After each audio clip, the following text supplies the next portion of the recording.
damn late. I had to stop by the Wax Museum again and give the finger to FDR. We know Al-Qaeda, Zawahiri is supporting the opposition in Syria. Are we supporting Al-Qaeda in Syria? It's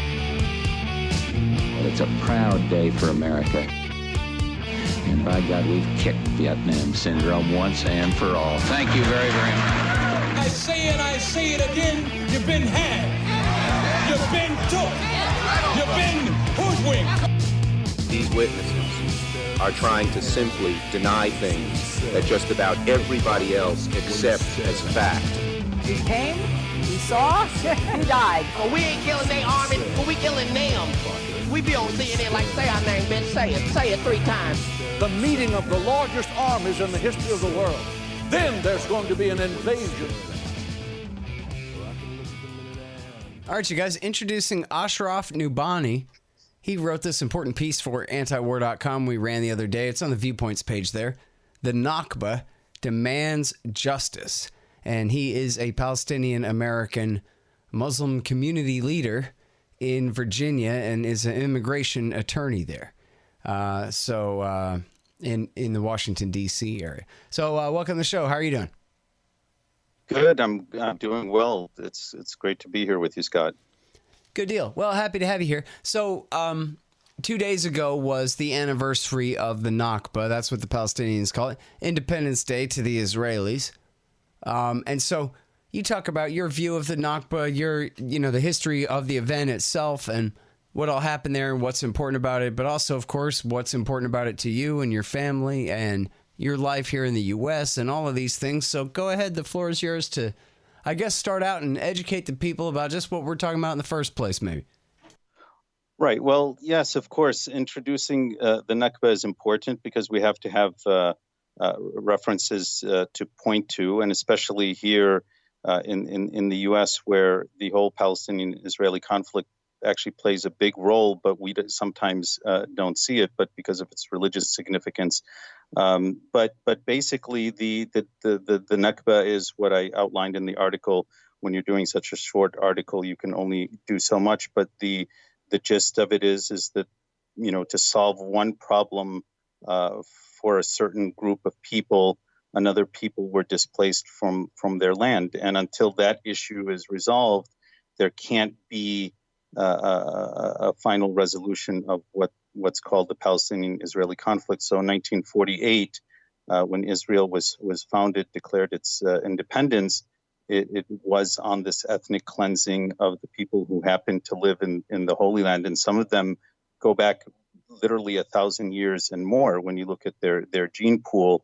And they were forced out of their homes, out of their urban areas, and they had to march into safe territory in the neighboring Arab countries, including Jordan and Lebanon, and they went to the Gaza Strip and the West Bank and so forth. And they call it the Nakba, the catastrophe, because for that generation, they were, really a hapless people. I mean, they were at the mercy of the superpowers. It had been under Ottoman rule. And then it was the British Mandate, and they had no self-determination of their own, even though the Arabs were promised that in the Middle East, but they never realized it. And they expected to return, but they never did. And that's what's caused the problem over the years. For me, as a Palestinian, I happen to have been born in Kuwait in the 60s. And we came to the U.S. in 1970. I was 4.5 years old. So before I started school in Kuwait, I started kindergarten here in the United States. And I grew up, knowing that I was Palestinian because my parents were first generation immigrants, and they were very protective, over us. And we adapted, we assimilated very well into the country in terms of what it had to offer. For our educational future and our lives here. And of course, it became our home. But the diaspora of the Palestinians was always something that was lingering. So as I grew up, as a teenager, witnessing literally on TV the invasion of Lebanon and Beirut and the subsequent massacre of Palestinians in the Sabra and Shatila camps by Christian Phalange militias with the aid of the Israelis, it really brought things to light for me that there's a lot that's going on here. Where do I stand? Where does my country stand? Meaning, the United States, and that's what led, to me becoming a lawyer and fighting for the justice of all. Because at the end of the day, justice shouldn't be malleable as people think that, it could be relative. And I think that, to some degree, yes, we can differ as human beings, but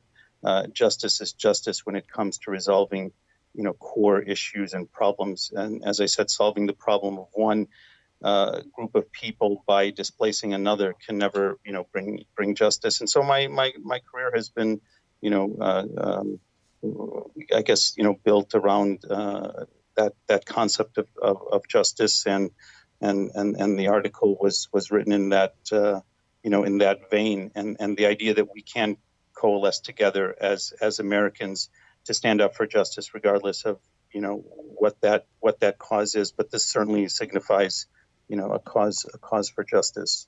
Hang on just one second. So you're constantly buying things from Amazon.com. Well, that makes sense. They bring it right to your house. So what you do, though, is click through from the link in the right-hand margin at scotthorton.org, and I'll get a little bit of a kickback from Amazon's end of the sale. Won't cost you a thing. Nice little way to help support the show. Again, that's right there in the margin at scotthorton.org. Well, there's so much to go back over here, but, first of all, I guess it's pretty easy to understand, isn't it? I'm not saying in a moral way, but just in a descriptive way. It's easier to understand that racism from a previous era was much more stark than it is now, really. And the idea was essentially that even if Jews were looked down upon by racist whites in power in America, that still they're whiter than Arabs. Who cares about them, essentially? So if we got to do one last big colonial project in the so-called third world or what have you, right at the end of the colonial era, then really, who cares about the Arabs, essentially, one way or the other? That was the idea then. And really the whole project only makes sense in those terms, right? That there was lip service given to the rights of the Palestinians at the time. But in Britain and in the United States, they didn't really care about them at all. So that's kind of what has led to this situation that's so irreconcilable now, is that if they'd been given anything like a fair shake in the first place, you'd have had a situation that would be a lot more sustainable instead of always a permanent crisis. Well, agree. I mean, agree definitely. And the people think that this is, a protracted, complicated issue, and to some degree it is. But on another level, it's not. If it's viewed in the way that you just described, that this is kind of, the last colonial attempt, successful attempt at that. But at the end of the day, it can be resolved if the rights of the Palestinians was to be restored, and I think that's what we're fighting for. But we've lived together for so long. The issue is not between Palestinians and Jews, or Arabs and Jews, or Muslims and Jews. It's over this this colonial state of Israel, which now has gone beyond 7 decades, and there has to be some sort of resolution based on justice in order for the Palestinians to gain their rights. Well, so I want to get back to that in a minute, but on your story, I wanted to go ahead and give you a chance to clarify. I mean, I understand exactly what you mean, but I want to make sure that the audience understands exactly what you mean. That you're not Kuwaiti. The reason you were born in Kuwait is because you were born in an actual refugee camp, or you were from a refugee camp in Kuwait, essentially. Just like when you talk about Sabra and Shatila in Lebanon, that wasn't a massacre of Lebanese. That was a massacre of Palestinian refugees in a camp in Lebanon. Yes, I guess I should. Yeah. So clarify. So yes, I'm Palestinian American. I'm Palestinian on both sides of my family, and of course, during that period, while there were people who were direct refugees, technically we're not refugees because my family left the West Bank at the time in 1965. So it was 2 years before before the 1967 Six-Day War. Oh, okay. I was born in 1966, but it was a direct result of the situation in Palestine. I mean, even in 65, there was no, they weren't willing to give the Palestinians who were living there, whether it was Israel proper or outside of Israel in the surrounding territory, their rights. But they had been, your family had been from the West Bank before the Nakba even, so they weren't necessarily even refugees then. Yes, exactly. Exactly. I see. We were from the West Bank. And then they were allowed to emigrate to Kuwait, and then so y'all didn't have to live in a camp there. You just lived in town. Exactly. My father was looking for better economic opportunities, as many families do all over the world throughout history. And we ended up in the United States. But yes, and then when I was a teenager, and there were, by the way, and this is why I got that wrong, I guess, or assumed too much about that, was because there were Palestinian refugees living in camps in Kuwait, and I only even know about that because I learned that when Arafat sided with Saddam Hussein in 1990. That the Kuwaitis then, as revenge later on, kicked all the Palestinians out of Kuwait, and they were scattered to the wind and to Syrian camps and wherever else after that.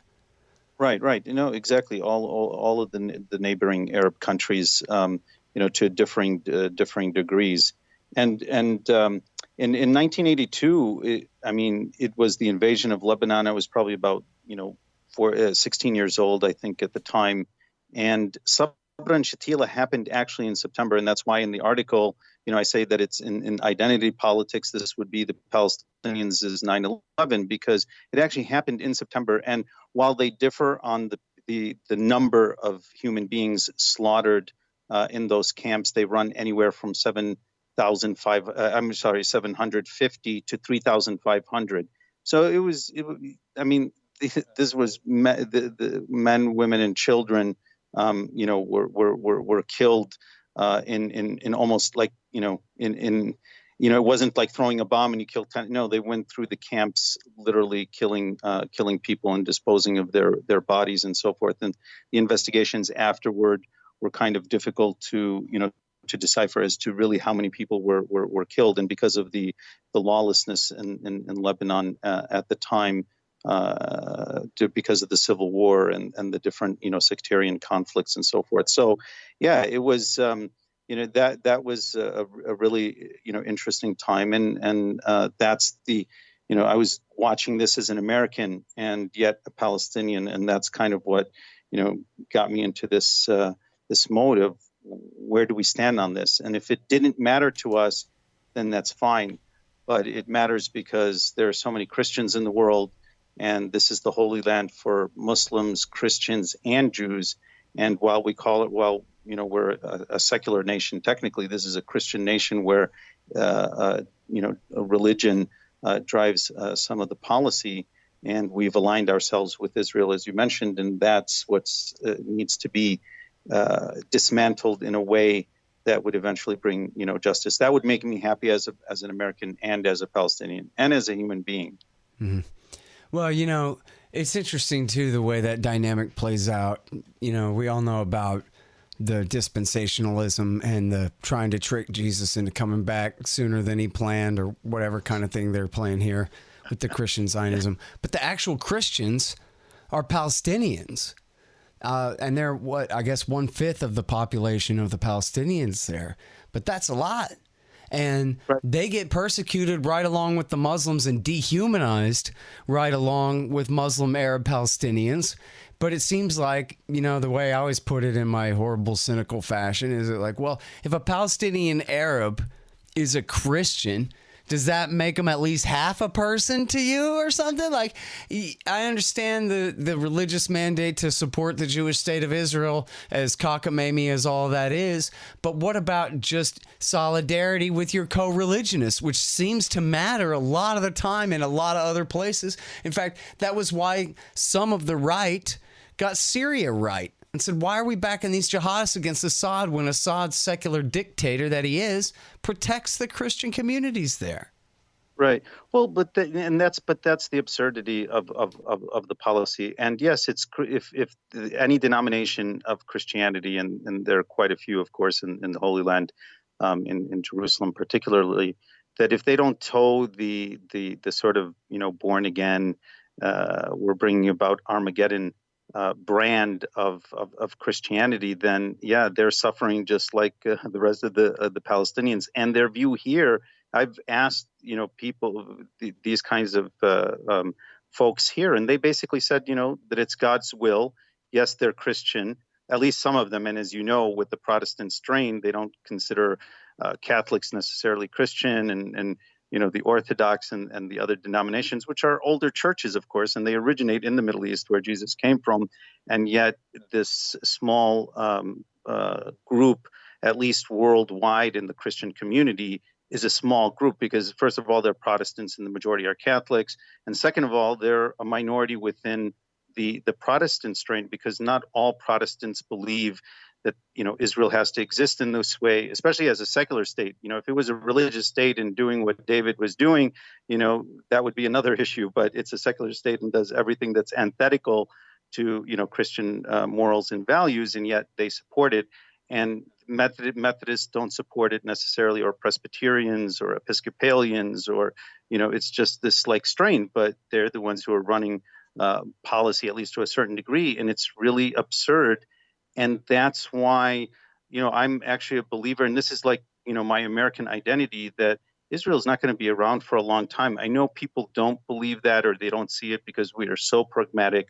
We see the power that's in front of us now, but the seeds for, really their own, I want to say destruction is in their own hands because of these absurdities. And it just, it can't go on. I mean, the settlers have swimming pools while the Palestinians in the West Bank, where the water is being taken from their underneath the aquifers in the West Bank and in their areas, they're drinking polluted water, the Palestinians. So, they can pick up themselves one day and live next to you, in California, or me here in D.C., and we'd welcome them in. That is the Israeli settlers. So the issue is it's going to be very delicate in the future, and especially as America, as I see, is actually divided more than I've ever seen. And as a historian, I have a master's in history, and I read up on current affairs and look at history as a sort of as a teacher. And we're going to be focused on so many things here that won't allow us to give the same attention and focus that we've been given to Israel. And because of that, they will be, functioning in a sort of different atmosphere in the future. And along with the demographic issue of the Palestinians, the 2 million in Gaza, the 2 million in the West Bank and inside Israel proper, and the Palestinians in Jordan, which is next door.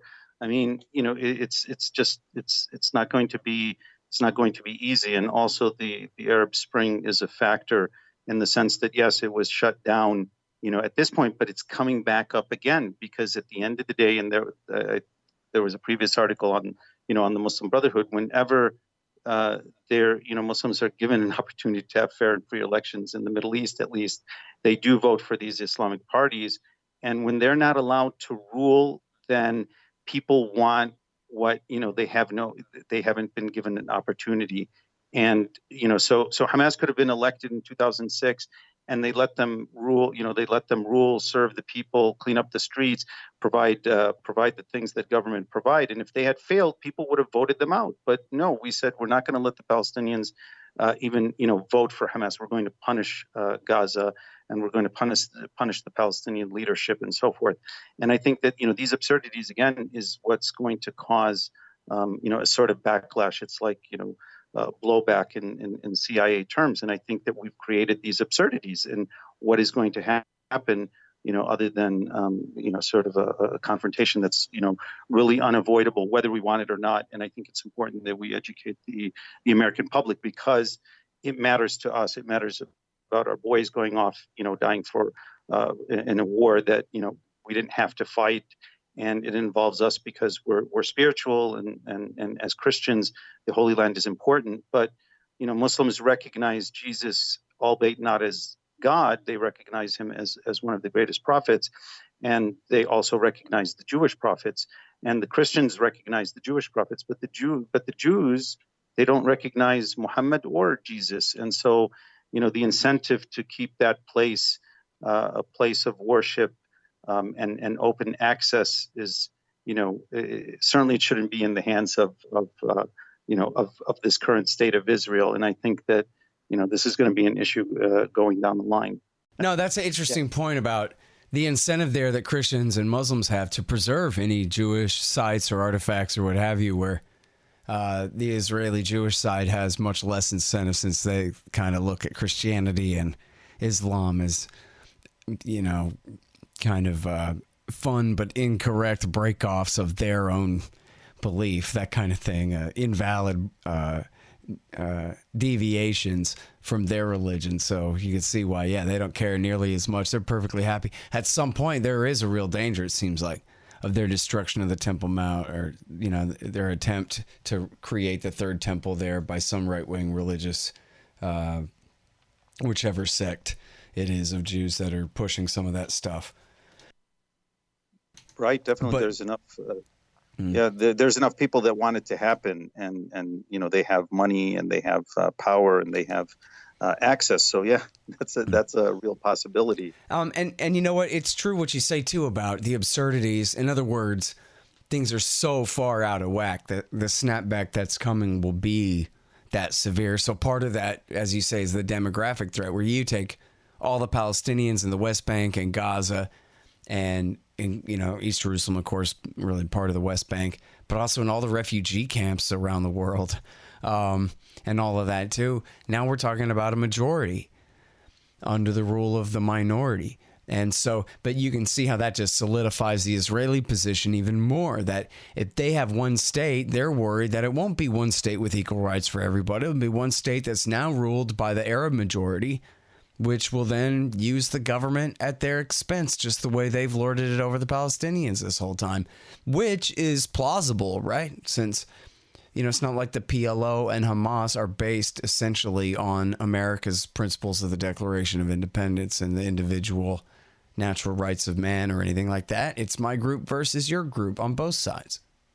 Right. There, definitely there is a lot of that, but I think there's also some, misconceptions about that, especially with Palestine being the Holy Land, and the fact that Palestinians, and again, when you look at the gene pool, yes, there are people who have been there for thousands of years, but there are always newcomers, and it's there's always people coming in and out of Palestine. So it's actually been very cosmopolitan, meaning that it wasn't an area that was ruled like dictators ruled the other areas. Iraq, traditionally, no matter who ruled it, it was always a place where you needed a strong man to keep things in, check. But in Palestine, that's not the case. And down deep inside, I think many Jews know that, but they're afraid, just for the reasons that you stated. They've been in power, and they're afraid that something bad is going to happen. But nothing bad is actually going to happen, especially when rights are returned. And an example of that is when the city was conquered by the Arabs in the 7th century, the key was given to a Muslim family, two Muslim families, which they still have the key to this day. They opened the church. And this is a fact. And the reason is because there were other warring sects, and they didn't want, one or the other to have the upper hand. So they gave it to a third neutral party, and that was the Muslims. But that's actually the situation. And again, people say, the Muslims and the Arabs or the Muslims and the Arabs have been fighting the Jews and this is not true. They lived side by side. The issue is, can you live there at the expense of the people living there? In other words, if you want to be a usurper, you're going to be a Spartan state, as Israel is. But if you want to live from the Euphrates to the Nile with the majority, then of course you can. And yes, I mean and I'm not saying that there aren't identity politics involved and so forth, but Palestine really is unique as a cosmopolitan area and the Holy Land, where so many people have come, over the millennium through that place. And after all, the Israelis could have let the Palestinians go and have the West Bank and Gaza and not colonized it and not made that now completely impossible. And they could have had that, or at least, they could have had that excuse that, okay, yeah, we took most of it, but you can have that 22%. But now, no, they can't even have their 22%. So, like you said, now we're faced with this absurdity where they're just supposed to live rights free from now on. But, it's funny. I'm always reminded of Thomas Jefferson, which I don't want to flog that too much, but it's just a famous quote. And he's talking about slavery where he says, we have the wolf by the ears and we can neither safely hold him nor let him go. But then, of course, the joke is, right, that these people are not wolves. They're people. And you don't have the right to grab them by the ears in the first place. And so you have to let them go. And what a stupid analogy. And if you get your face bit, well, that's still your fault. You know what I mean? Like, what are we talking about here? It's crazy. And of course, he's also the same guy who, I don't know if he was, I guess not, he wasn't referring to his own slaves, but everybody else. He said, there's nothing more written in the book of faith than that these people are determined to be free. They must be free. In other words, again, it's too absurd that this is the current situation and there is a reckoning coming and there's no way to stop that. Right. No, that's a very good point. And that's the moral crisis that I see as an American in America here, because if you look at history, you know that every empire has a beginning, it has a climax, and it has an end. And we're a modern day empire, no matter how you look at it. And my question to my fellow Americans is, do we dismantle it ourselves, or do we let it, be dismantled in spite of us? And I don't want to be a victim in that. In other words, I know exactly what's at stake, and I know that it takes moral courage. And that's the problem. We live in a society where, the idea of at least the way capitalism is practiced, that, it's just based on greed. And at the end of the day, people are quiet because our so-called leaders are able to provide us, with the best economic situation that anyone, probably has in the world. The Europeans look at us and they, see these big streets, and, a teenager out of high school has an SUV and a girl on his left-hand side and a girl on his right. And they wonder, how can you maintain that? After World War II, they decided, look, we can't live the way that we live. You're a doctor in Europe, you make good money, but it's not like here. And if we don't, take control of the economy, we don't take control of our civil liberties, we don't, practice non-intervention, it's all going to come back and haunt us. And that's exactly, Ron Paul. I voted for Ron Paul. I took my family, there were 4 voters in the household, and we voted for him in the primary because he was staunch on those issues. If we don't care about ourselves, what about our children and our grandchildren? If we don't, take control of these things, then they're going to come back to bite the people that we love, and it may be sooner than we think. And so, that analogy with Thomas Jefferson is exactly right. It may be difficult for them to see it at the time, maybe, but I think that enough people see it that we need to do something about it. And that's my American jihad, is that we bring sensibility to this, and we need strong people who have that moral fiber to lead us. Right. That's another thing that I never liked about the way that politics and the president, the elections are run here. Out of a country of 350 million, if all we can produce is the likes of Hillary Clinton or a Trump, and people who came after, and God forbid those who will come in the future.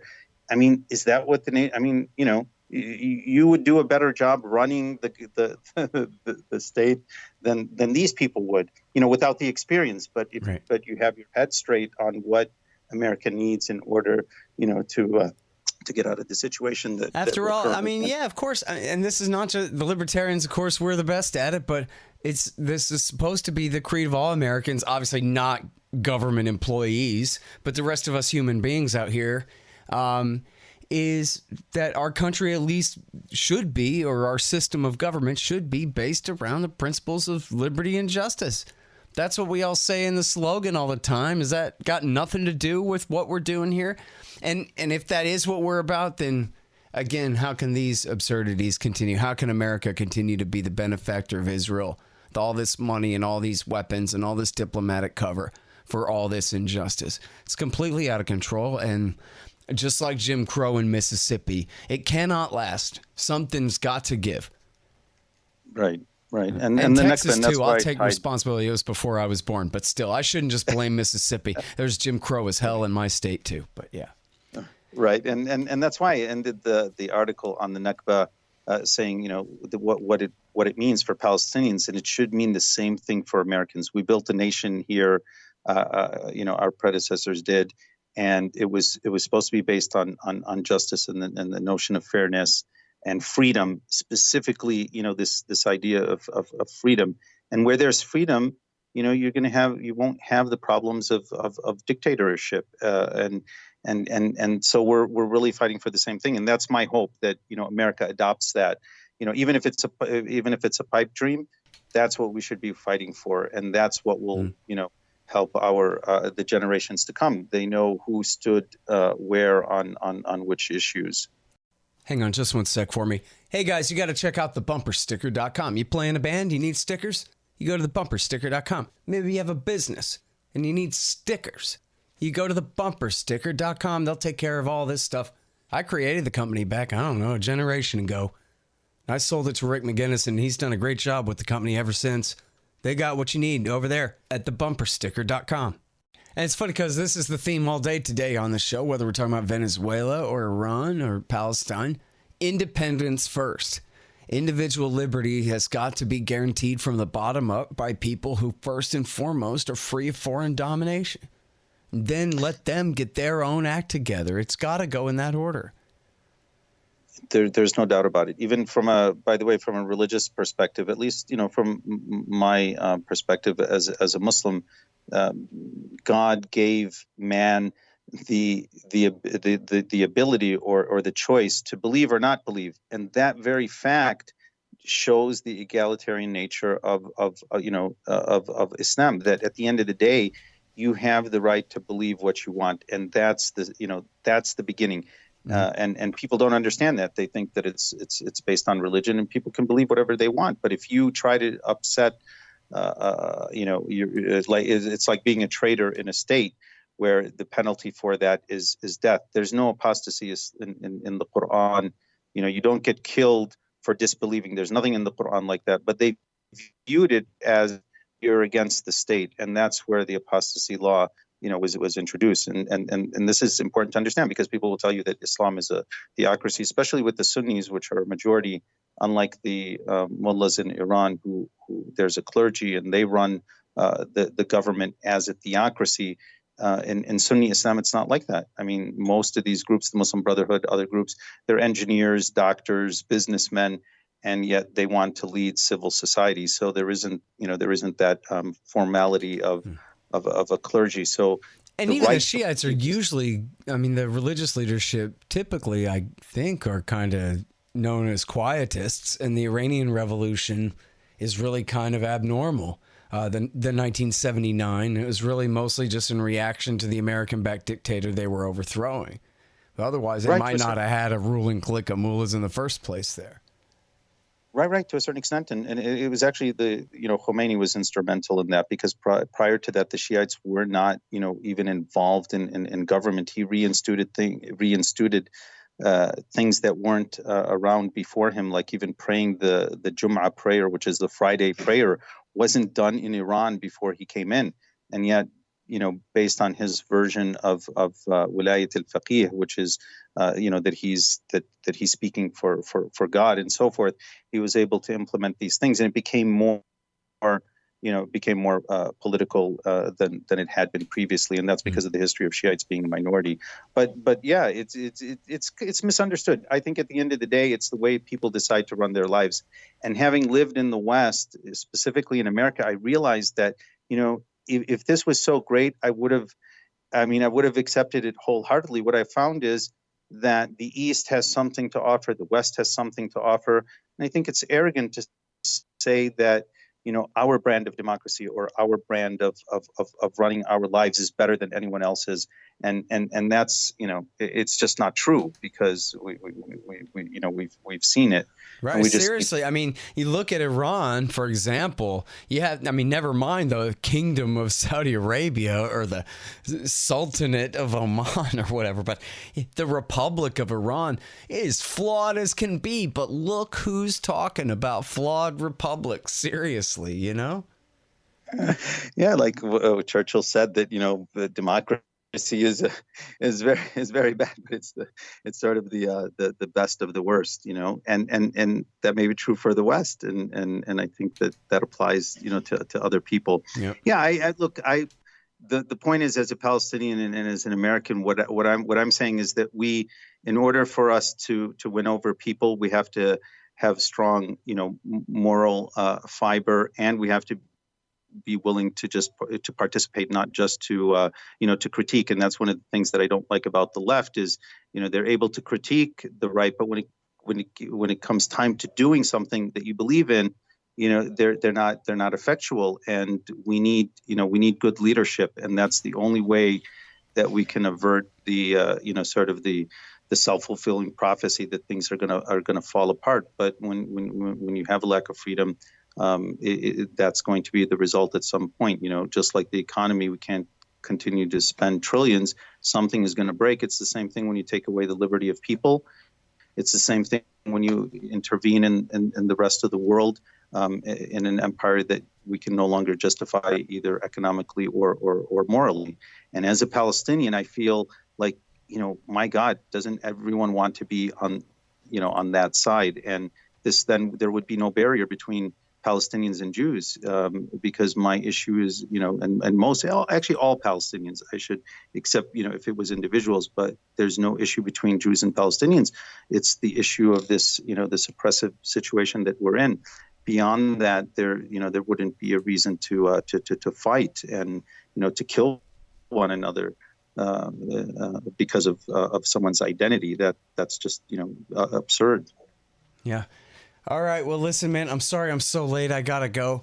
But thank you for writing this article for antiwar.com, and thank you for coming on the show to talk about this. It's a very important and, unfortunately, I think, virtually unknown issue in this country, the Palestinian side of the story here, especially going back to the 1940s like this and all that. So really do appreciate it. Thanks for having me. It was a pleasure. Thank you.